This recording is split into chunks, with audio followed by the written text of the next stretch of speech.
Hello, everybody. Scott Golden here, Golden Opportunities Coaching. Welcome to those of you that are new. Welcome back to those of you who are seasoned veterans of what we do around here. We discuss psychological, emotional, physical, and spiritual topics, coaching topics as well, in a discernible language that hopefully is beneficial to the listener. Please like, subscribe, comment below if this is helpful.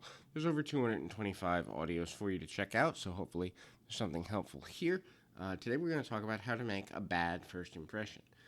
What? He said bad first impression? Yes. If there's a way to make a good first impression, and there are, and eventually we'll do an audio on that, but today we're going to focus on how to make a bad first impression, because if you do these things, you guaranteed will make a bad first impression. The first is showing up late. When we don't value a person's time, we will in fact seem like we don't care, seem unimportant, seem careless, seem like we believe that our time is more valuable than the other person's. We believe that the other person's time doesn't have the same value as our own. Our opinions or who we are is more valuable than the other person. This is a great way to make a bad first impression because we all want to feel like we have value. And when we devalue another person, they're not going to have a favorable view of us. The next thing is not remembering pertinent details in a conversation, such as a person's name, maybe what they do for a living, or what they spoke about. Not being able to retell the story or basic important information from the value of a conversation. If you are not fully engaged when a person says their name, or what they do professionally, or their goals in life, if you don't have the ability to retell the bare bones of a conversation, it means you weren't paying attention, which means you were undervaluing the person in general. This creates problems for a number of reasons, not limited to that means the person will feel like they weren't important enough to maintain your attention. And if they're not important, then why are you there?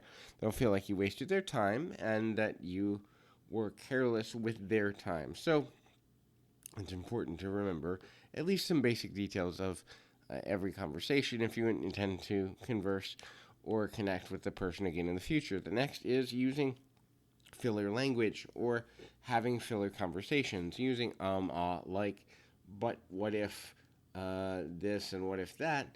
It's there. I mean, we're not going to get away from linguistic ums and ahs because sometimes we think quicker than we speak. Sometimes we think quicker than we can process the ability to create language. But if we're constantly using filler words to seem important or to give the idea that we have more valuable things to say than we actually do, that will be seen through by the majority of people. The next is constant interruption. So obviously interrupting in a conversation is considered rude, right? We all know that. But sometimes it's necessary if there needs to be clarity added to a point, or if something is being spoken erroneously and a person could get hurt in some way. There are occasions where interruption is necessary. However, constant interruption, consistent interruption, is a sign of lack of respect and inflated ego. So if you want to make a bad first impression, step all over other people when they're talking. The next is yelling or becoming verbally aggressive and abusive.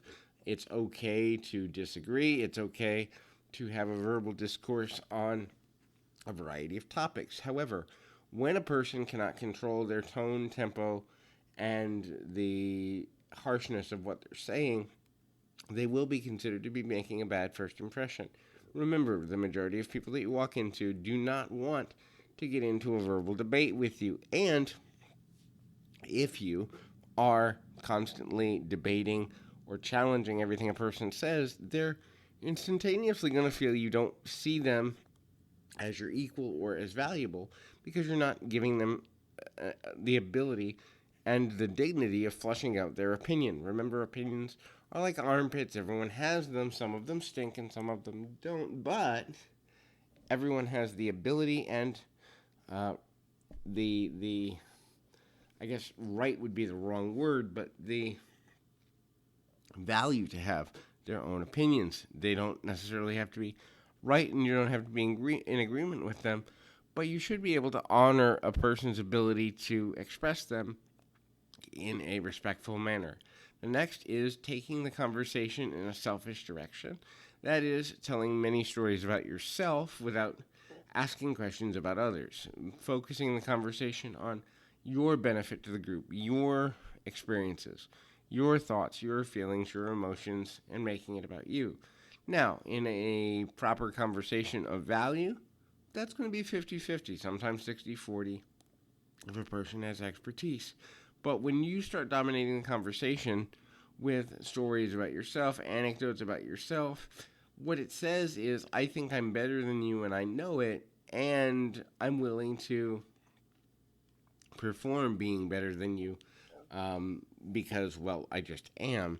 That's going to leave a bad first impression. The next thing is, and this is a huge pet peeve of mine, and I try to teach all my clients not to do it. If you are in a situation where you're making a first impression, please put your phone on silent or turn it off. If you're constantly checking your text messages or you're receiving phone calls or interrupting the conversation to make a call, then you need to not be part of that social engagement at that time. If you are incapable of respecting a person's time